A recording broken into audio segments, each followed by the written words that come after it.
دوبارہ جنگ بدر کا اہل مکہ والے پہلے اعلان دے چکے تھے کہ انہوں نے پہلے جب یہ اس جگہ پہ غزوہ حمراء الاسد میں کہہ دیا تھا اگلے سال تم سے جنگ کے لیے آئیں گے. 4 ہجری میں رسول اللہ صلی اللہ علیہ وسلم نے صحابہ کرام کو لے کے پھر بدر گئے, لیکن مکہ والے نہیں آئے. تو دیگر قبائل میں قرآن مجید کی دعوت پہنچتی گئی اور کچھ لوگ ایمان لانے لگے. یہ ہوا.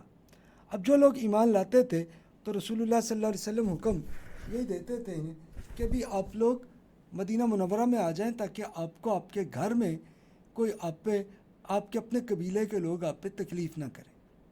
یہ ہوا. اب اگلا چیلنج آیا, اس کو جنگ خندق کہتے ہیں. یہ 5 ہجری میں ہوا اور پھر اس کے اگلے ٹائم میں پھر 5 to 6 میں نے اس لیے لکھا ہے کہ یہ اگلے سالوں میں اس کے اثرات آئیں. یہ سورۃ الاحزاب میں آپ کو پڑھیں گی ڈیٹیل 33 میں. اسی طرح سورۃ النور جو 24 ہے اس میں بھی آپ کو یہ ڈیٹیل ملے گی کہ جو پروپیگنڈا اور جو معاملات ہوئے تھے. اب یہ جنگ خندق کیا تھی؟ اہل مکہ اور دیگر قبائل کا لشکر جو 10,000 اور بعض روایات میں 30,000 کے قریب لوگ تھے, وہ آ کے مدینہ منورہ کو تباہ کرنے کے لیے آئے. اب صحابہ کرام رضی اللہ عنہم کا لشکر 3,000 ہو چکا تھا. جو آپ خود سوچئے کہ اب سے 3 سال پہلے جب جنگ بدر ہوئی تھی تو اس وقت صحابہ کرام کا لشکر صرف 313 تھا. پھر جنگ احد ہوئی تھی تو اس میں 700 تھے, تو اب ان کی تعداد بڑھ گئی تھی. 3,000 مخلص صحابہ کرام ہو گئے تھے. یعنی اب یہ صرف 2 سال میں دعوت اتنی پھیلی تھی. اس وقت سلمان فارسی رضی اللہ عنہ نے یہ مشورہ دیا جب رسول اللہ صلی اللہ علیہ وسلم اس جنگ کے لیے پلاننگ کر رہے تھے, تو انہوں نے سلمان فارسی رضی اللہ عنہ نے کہا کہ جی خندق بنا لیجئے کہ اس سے سیکیورٹی ہو جائے گی. اس لیے کہ سلمان فارسی رضی اللہ عنہ ایران کے ایریے کے تھے اور وہ پہلے مجوس تھے, پھر کرسچنز میں چلے گئے تھے, اور کرسچن اسکالر نے ان کو کہا تھا بھی اب آخری رسول آنے کی امید لگ رہی ہے اور وہ اس ایریے میں ہوں گے کہ جہاں پہ لاوا جہاں پہ پڑا ہوا. تو سلمان فارسی رضی اللہ عنہ کو پوری ریسرچ کی تو پتہ چلا کہ یہ یثرب مدینہ منورہ یہ ایریا ہے. تو وہ آئے تھے اور اب بیچ میں کسی نے ان کو اغوا کر کے غلام بنایا تھا وہیں کے ایک یہودیوں کو. تو عین اس ٹائم رسول اللہ صلی اللہ علیہ وسلم آئے تھے. تو سلمان فارسی رضی اللہ عنہ کو پتہ چلا کہ یہ رسول ہے, ان کو فوراً ایمان لائے تھے, اور انہوں نے رسول اللہ صلی اللہ علیہ وسلم نے فوراً اس جو آقا جو تھا یہودی تھا اس کو پورے پیسے دے کے سلمان فارسی رضی اللہ عنہ کو خریدا اور پھر ان کو فوراً آزاد کیا تھا. تو اب یہ خندق کے لیے سلمان فارسی رضی اللہ عنہ نے یہ سیکیورٹی خندق کی پلان اس لیے بتایا تھا کہ ان کو ایران کا یہ پوری میتھڈالوجی کا پتہ تھا. رسول اللہ صلی اللہ علیہ وسلم نے قبول فرمایا اور یہ خندق میں بہت ان کو محنت ہوئی. یعنی اس وقت بالکل بھوک کے ساتھ صحابہ کرام نے یہ خندق بنائی ہے. یعنی اب یہ خندق مسجد نبوی سے تقریباً 3-4 کلومیٹر آگے کے ارد گرد پورے شہر کے گرد انہوں نے بنا دی تھی. کچھ اس کے باہر بھی تھی آبادی, لیکن چلو ان پہ اتنا کچھ تھریٹ نہیں تھا, تو ان کو بھی یہ کہا کہ چلیں آپ لوگ بھی اسی خندق کے اندر آ جائیں تاکہ آپ پہ بھی مسئلہ نہ ہو. اس ٹائم پہ رسول اللہ صلی اللہ علیہ وسلم پیشگوئی کی کہ یہ روم, ایران اور یمن کی فتح آپ پر ہونے والی. یعنی آپ دیکھیے کہ جب 30,000 کا لشکر آ رہا ہے, صحابہ کرام صرف 3,000 ہیں, اور ان پہ اتنا بڑا لشکر جو ان کو تباہ کرنے آ رہا ہے, اور اللہ تعالیٰ کی طرف سے رسول اللہ صلی اللہ علیہ وسلم پیشگوئی بتا رہے ہیں کہ دنیا کی دونوں سپر پاورز رومن اور ایران آپ کے آگے فتح ہو جائے گی. خود سوچیے کہ یہ حالت تھی. اس کی پوری ڈیٹیل سورۃ الاحزاب میں آپ کو ملے گی. اس ٹائم چھوٹے موٹے معاملات ہوئے کہ اب خندق سے کوئی نکل ہی نہیں سکا. اب یہ پورا لشکر جو دشمن جتنے آئے تھے وہ باہر ہی رہے. ایک لشکر ایک جگہ سے نکل آیا, یہ تھا عمر بن عبدود. یہ شخص بہت بڑا پہلوان تھا اور اس کو 1000 افراد کے برابر اس کو سمجھا جاتا تھا.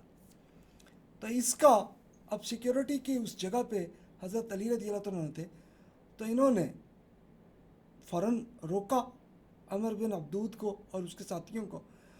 تو عمر بن عبدود نے دیکھا تو یہ علی رضی اللہ عنہ نظر آئے. وہ ہنسی آ گئی. کہتے بیٹا تم میرے ہاتھوں سے کیا مرو گے تم، اس لیے کہ تمہارے والد ابو طالب جو نا میرے دوست ہیں، تو اس لیے تم مجھ سے نہ لڑنا، تم اور ساتھیوں کو لے آؤ وہ جنگ کر لے مجھ سے. لیکن علی رضی اللہ عنہ نے کہا کہ نہیں جی میں آپ سے ہی کروں گا، اور جنگ کی. اور یہ عمر بن عبدود وہیں پہ مارا گیا. اب ایک دوسرا چیلنج آیا کہ آپ پڑھ چکے ہیں کہ جو پہلے 2 بڑے لشکر جو بڑے قبیلے تھے یہودیوں کے، ان کو تو رسول اللہ صلی اللہ علیہ وسلم نے مدینہ سے نکال دیا تھا، بنو نذیر اور بنو قینقاع کو. تو بنو نذیر کے سردار حی بن اخطب وہ آیا ہوا تھا اکیلا، اور یہ بنو قریظہ کا ایک قبیلہ ابھی اندر مدینہ منورہ میں رہ رہا تھا. انہوں نے کبھی ابھی تک جنگ نہیں کی تھی، کچھ مسئلہ نہیں کیا تھا. تو ان کو کہا کہ تم بھی آ جاؤ جنگ میں، تاکہ آگے سے یہ جتنے مشرکین آئے ہیں وہ سب جنگ کریں گے، پیچھے سے تم کرنا، ان کو تباہ کر دو. تو بنو قریظہ مان گئے. اب یہ سب سے بڑا چیلنج آیا تھا. اچھا یہ بنو قریظہ ہی کے کوئی لوگ تھے کہ جو بڑا سیکیورٹی کے طور پر گھروں کے اندر پہنچے تھے. تو اس وقت رسول اللہ صلی اللہ علیہ وسلم کی پھوپھی صفیہ رضی اللہ عنہ اوپر سے دیکھ رہی تھی. اب صرف خواتین تھے اندر، مرد نہیں تھے.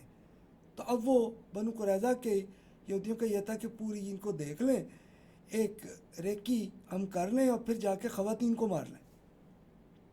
تو سیدہ صفیہ رضی اللہ عنہ وہ خود بہت اچھی جنگجو خاتون تھیں. انہوں نے اٹھ کے آئیں اور سیدھا انہیں جو ان کے یہودی تھے ان کو پکڑ کے اپنے ہاتھوں مارا.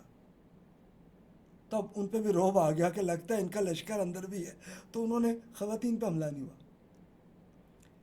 اس ٹائم بنو غطفان ایک قبیلہ تھا جو مشرکین میں سے تھا. اس کے سردار نعیم بن مسعود رضی اللہ عنہ، ان کو کچھ قرآن پاک کا کچھ معاملہ سمجھ میں آیا تو وہ ایمان لائے، اور انہوں نے رسول اللہ صلی اللہ علیہ وسلم سے آ کے ایمان لائے اور آ گئے. تو انہوں نے ایک بہت شاندار پلاننگ کی. انہوں نے یہ کیا کہ بنو قریظہ اور مشرکین میں علیحدگی کرا دی.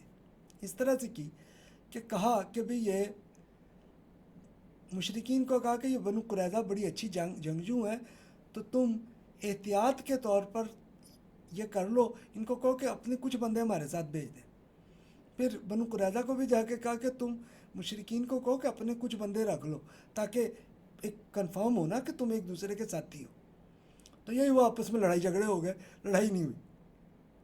پھر اللہ تعالیٰ نے اگلا معاملہ یہ کر دیا، ایک سزا اس طرح سے کی آئی کہ تیز ایک بالکل سرد آندھی آئی، اور ایسی آندھی آئی، ایسی شاندار قسم کی آندھی آئی کہ اس کے بعد تو پھر یہ ہوا کہ جناب خود ابو سفیان جو مشرکین کے مین جنرل تھے، پوری سیکیورٹی جو 30,000 یا 30,000 10,000 جتنے بندے بھی تھے ان کے ہیڈ تھے، ان کو ایسی سردی لگی کہ وہ اٹھے اپنے اونٹ پہ اور کہا سارے نکلو بھائی واپس. لیکن ان کو خود یہ یاد نہیں رہا کہ اپنا اونٹ جو ہے وہ بندھا ہوا ہے. جب دیکھا کہ اب وہ نہیں چلا تو پھر انہوں نے تلوار سے اس کی رسی کو کاٹا اور ساروں کو پورا کیا اعلان کہ چلو بھائی نکلو بھائی، یہاں پہ جنگ مشکل ہے. سب چلے گئے اور یہ جنگ ایسی ختم ہوئی کہ پھر اس کے بعد مدینہ منورہ پہ کوئی حملہ نہیں کر سکے. اس کے بعد اگلا ایکشن رسول اللہ صلی اللہ علیہ وسلم نے بنو قریظہ جو یہودیوں کا قبیلہ آخری رہ گیا تھا اس پہ کیا کہ آپ کچھ صحابہ کرام کے ساتھ وہاں پہ پہنچے. تو اب بنو قریظہ بڑے ڈرے ہوئے تھے. انہوں نے یہی کہا، خود بنو قریظہ نے یہ ریکویسٹ کی کہ جی یا رسول اللہ آپ یوں کریں کہ سعد بن معاذ کو آپ جو ہے نا جج بنا دیں، ہم ان کی پوری بات مان لیں گے اور آپ لوگ بھی مان لیں کہ جج کے طور. تو سعد بن معاذ رضی اللہ عنہ یہ اوس خزرج کے مین سردار تھے، اور بنو قریظہ کی ایک جاہلیت سے ان کی دوستی تھی بنو قریظہ سے. بنو قریظہ کو تھا کہ یار چلو ہماری یہ بچا لیں گے، اس لیے ان کو کریں. لیکن سعد بن معاذ رضی اللہ عنہ نے جب یہ جج کے طور پہ اس کو کیا تو انہوں نے عین تورات پڑھی کہ جس میں کہ یہ باقاعدہ ابھی بھی آپ پڑھ لیجئے، اس میں یہ اعلان ہے کہ جو آپ سے معاہدہ کر چکے ہیں اور پھر جنگ کریں تو ان سب تمام لشکر کو قتل کر دو. انہوں نے یہی اسی بیس پہ یہ پورا ڈیسیجن دیا. اب بنو قریظہ کے پاس کوئی جواب نہیں تھا کہ خود ان کے اندر تورات کے اندر یہی حکم تھا. تو رسول اللہ صلی اللہ علیہ وسلم نے پھر یہی عمل کیا کہ ان کے جتنے جنگجو تھے سب کو مار دیا، اور جتنی خواتین اور بچے تھے ان کو ایک سروس کے طور پر گھروں میں رکھا، اور ان کو پھر قرآن پاک پڑھایا، اور ان کی پھر میجورٹی وہ ایمان لے آئے، اور جو جتنے بھی مرد باقی زندہ تھے وہ بھی ان کی میجورٹی بھی ایمان لائی. اور آپ کو حدیث کی کئی بکس میں آپ کو ان کے جو بچے وہ ایمان لائے تھے تو انہوں نے رسول اللہ صلی اللہ علیہ وسلم کی احادیث بیان کی ہیں. تو اس سے یہ رزلٹ ہوا، اور وہ خواتین ایمان لے آئیں اور ان کے ساتھ صحابہ کرام کی شادیاں بھی ہو گئیں. یہ رزلٹ ہوا.